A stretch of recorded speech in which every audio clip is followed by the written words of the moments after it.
जैसा जैसा करोगे वैसा वैसा आपको भरना पड़ेगा। क्या साधु क्या संत मत, चाहे वो साधु हो चाहे संत हो। इसलिए तो हम कहते हैं अच्छी करनी कर लो भैया, कर्म न करना काला। जो कर्म कर रहे हो उसे काला कर्म मत करो, क्योंकि तुम्हें देख रहा है लाख आंख वाला।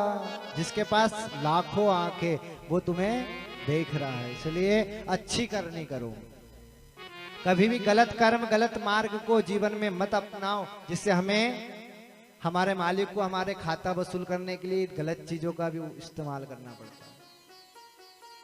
आगे कर्दम ऋषि की बेटी का विवाह होता है। इन्हीं के घर में भगवान कपिल देव उत्पन्न होते हैं। बोली कपिल भगवान की। कपिल भगवान इन्हीं के घर में जन्म लेते हैं। ये 24 अवतार में से एक कपिल भगवान का भी अवतार बताया गया है। और प्रजापति रुचि के साथ एक कन्या का विवाह होता है, जिनके यहाँ भगवान यज्ञ बनकर आते हैं। बोले यज्ञ नारायण भगवान की जय हो। कपिल भूति संवाद यहाँ पर श्री सुखदेव जी महाराज वर्णन करते हैं। जब संत महात्मा का स्वभाव होता है कि जब भी भगवान की भक्ति पूर्ण हुई, सेवा घर का कर्म पूरा हुआ और वो अपने घर से निकलकर वन में चले जाते हैं। कर्दम ऋषि ने कहा तुम्हारे यहाँ एक बालक का भी जन्म हो गया है, अब मैं अपने कार्य में लीन हो जाऊंगा। कार्य में लीन होने के लिए वह वन में चले गए। माता देहूती अकेले रहने लगी अपने बेटे के साथ। एक दिन मां ने कहा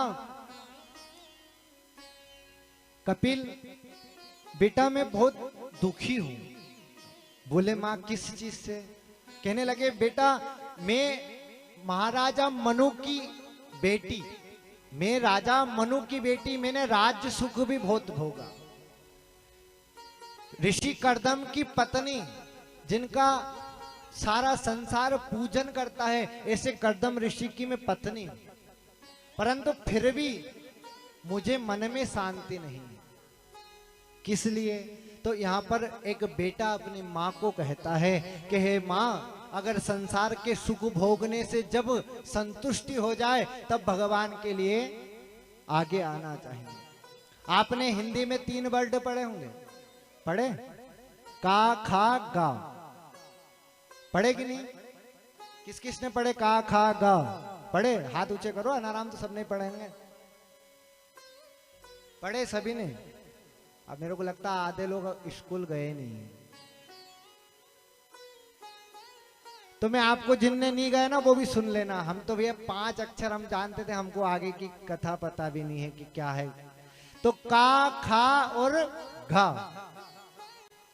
का माने कृष्ण का भजन कर, खा भजन कर, फिर खा। और गा, गा माने भजन गा। का माने कृष्ण का भजन कर, फिर खा, और फिर खा के सो मत जा, फिर गा। और फिर गाएगा तो क्या होगा? घा। फिर तेरे तू असली घर को चला जाएगा। हम तो भैया, हमको तो हमारे गुरुजी ने 3 ही अक्षर सिखाए बस। अब आपने भैया पूरे अनाराम पढ़े तो क्या मालूम क्या क्या सीखा। हमने तो इतना सीखा था, आपको बता दिया। तो हमें क्या करना है? पहले कृष्ण का भजन करना है। फिर क्या करना है? का के बाद क्या आता है? जोर से बोलो। खा। तो फिर भोजन करना है। फिर क्या आता है? सब सीख गए, देख लो अनाराम, अभी किसी को याद नहीं थे। फिर गा। तो गा का मतलब क्या होता है? कृष्ण का भजन गा। और फिर कहाँ जाएंगे? जो परमात्मा का घर है, जो परमात्मा का भवन है, जिसलिए हमें इस संसार में भेजा है, तो अपने घर को जा। बोले राधा रमण सरकार की जय हो। माँ को कपिल भगवान सांख्य योग का वर्णन सिखा रहे हैं कि माँ 28 प्रकार के नरक होते हैं। जिसमें जो व्यक्ति जैसा कर्म करता है उसी प्रकार की शरण में ना जाओ। कपिल भगवान कहते हैं माँ एक बार आप शरण में चले जाओ भगवान की, ये सारी इंद्रियां परास्त हो जाएगी और आपको छोड़ देगी। जैसे ही कबड्डी के गेम में वो रेखा को छू लेता है ना, तो सारे खिलाड़ी छोड़ देते हैं कि तो अब कोई काम का अपना नहीं है। तो आप भी अभी इंद्रियों में बस में हो। जिस दिन आप भगवान की शरण में चले गए उस दिन आपकी इंद्रिया आपका पीछा लगना छोड़ देगी, कहेगी अब ये अपना काम का नहीं है। इसी प्रकार माँ को सांख्य योग का वर्णन करते हैं कि जीव जब तक माँ के गर्भ में रहता है, हम सब जब तक माँ के गर्भ में थे तब तक स्वच्छ थे, परंतु जब से गर्भ से बाहर आए इस संसार की माया में लिप्त हो गए। जो आकाश से पानी गिरता है ना, वो बूंद स्वच्छ रहती है। भूमि पड़त भा ढावर पानी, जन जीव माया लिपतानी। जिस प्रकार सागर जिस प्रकार आकाश की बूंद आती तो कंचन स्वच्छ है, पर जब इस पृथ्वी पर गिरती है तो धूल में मिट्टी में लिप्त हो जाती है। इसी प्रकार जीव माँ के गर्भ में स्वच्छ रहता है। क्या कहता है, हे भगवान मुझे बाहर निकाल दे, मैं तेरा भजन करूंगा, हे भगवान मुझे बाहर निकाल दे, तेरा भजन करूंगा। पर जैसे ही बाहर आता है और जन जीव माया लिपतानी, वो माया में लिप्त हो जाता है। जिस प्रकार वह बूंद कीचड़ में लिप्त हो जाती है उसी प्रकार वो माया में लिप्त हो जाता है। तो हमें भी लिप्त इस माया में कर रखा है, परंतु इस माया से हटकर स्वच्छ होकर अच्छा हम गंदे हो गए हैं। हमारे ऊपर इतने दाग हैं कि दाग इतने लग गए हैं कि हमारे दाग हमें भगवान तक जाने नहीं दे रहे। मीरा रोती थी किस लिए कि हे भगवान मुझे आपसे मिलना है। अपने आंसू से अपने दाग धोती थी मीरा रो रो कर। राम नाम के साबुन से जो मन का मेल धोएगा, जो आंसू है ना इससे रो रो कर मन का मेल हमें धोना है। रोना किसके लिए, मेरे ठाकुर के लिए। राम नाम के साबुन से जो मन का मेल धोएगा, तो हमें भी अपने मन का मेल को धोना है। जब तक हमारा मन का मेल साफ नहीं होगा जब तक हम भगवान के पास नहीं आ सकते। मन में मेल क्या है, कौन सा मेल है? मेल एक ही है, दूसरे के प्रति ईर्षा, दूसरे के प्रति जलना, मात्सर्य, ईर्षा, छल, कपट। भगवान कहते हैं मोह कपट छल छिद्र ना भावा। अगर आपके अंदर छल कपट है और आप चाहो कि मैं भगवान का भक्त बन जाऊं, तो भगवान ने पहले ही मना कर दिया, मोह है कपट छल छिद्र ना भावा। जिसके अंदर कपट है, छल है, छिद्र है, वो मेरे पास आने की जरूरत नहीं है, मैं उसको स्वीकार नहीं करूंगा। तो पहले हम भगवान के लिए रोना पड़ेगा। जब तक रोना नहीं आएगा मानो हमें भगवान से प्रेम नहीं होता है। कहते हैं जिनकी आंखों में आंसू होते हैं उन्हें क्या ही अंदर प्रेम होता है कि नहीं? जिनकी आंखों में आंसू होते हैं उन्हें ही प्रेम होता है। मीरा रोती रोती भगवान को भजती थी। जिस दिन तुम्हारे लिए संसार के लिए रोना नहीं है, संसार के लिए तो तुम बहुत रो लिए, अब तक संसार के लिए ही रोते आए। अब रोना है, किसके लिए रोना है? बिहारी जी के लिए रोना है।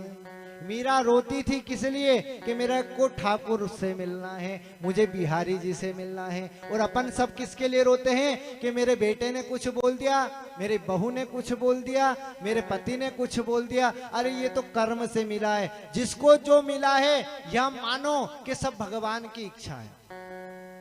किसी की पत्नी खराब है तो उसे यह मानना चाहिए कि भगवान की कृपा है, भैया भगवान ने जैसा दे दिया बस ठीक है। किसी को पति खराब मिला है तो उसे मानना चाहिए जैसा भगवान ने दिया सब ठीक है, सब भगवान की इच्छा। किसी का पुत्र खराब है उसे मानना चाहिए कि भगवान की इच्छा है, भगवान की इच्छा मानकर निभाना चाहिए। मानो संसार में जो हमारे साथ हो रहा है सब भगवान की इच्छा मानकर जीवन में जीना चाहिए। भगवान कपिल कहते हैं कि माँ इस संसार में व्यक्ति अपने कर्म के कारण दुखी होता चला जाता है। भगवान किसी को दुख नहीं देते, व्यक्ति अपने कर्म के कारण दुखी हो जाता है। अपने ही कर्म ऐसे कर लेता है व्यक्ति, किस लिए? मन में छल कपट के कारण। तो हमें सबसे पहले क्या निकालना है? क्या निकालना है मन से? बोलो, क्या निकालना है? बस बोलो क्या निकालना है? अभी बताया ना क्या क्या चीज निकालना है मन में से, जोर से बोलो। पहली कपट, फिर छल छिद्र, ये सारी चीज जब से मन में निकल जाएगी उस दिन हम भगवान को पा लेंगे। एक सज्जन आए कि भगवान की कथा किस प्रकार, अरे हम मुख से वाणी का प्रसाद, हमारी टूटी हुई वाणी में जो प्रसाद हमने भगवान का ले रखा है वही आपको हम सुनाते हैं। तो कपिल भगवान कहते हैं कि जो व्यक्ति कर्ता मान लेता है इस जीवन में वो सबसे बड़ा दुखी होता है। जो स्वयं को कर्ता मान लेता है, जो व्यक्ति अपने को सर्वकर्ता मान लेता है वो संसार में बहुत दुख भोगता है। इसलिए स्वयं को कर्ता नहीं कृतज्ञता मांगना चाहिए। हम जो भी कुछ है भगवान के आदि है, हमारा जो कुछ भी हो रहा है कौन कर रहा है? भगवान कर रहे हैं। कपिल भगवान कहते हैं कि मां इस कर्म में, कर्म की गति से ही व्यक्ति को अनेक प्रकार के नरक भोगना पड़ेगा।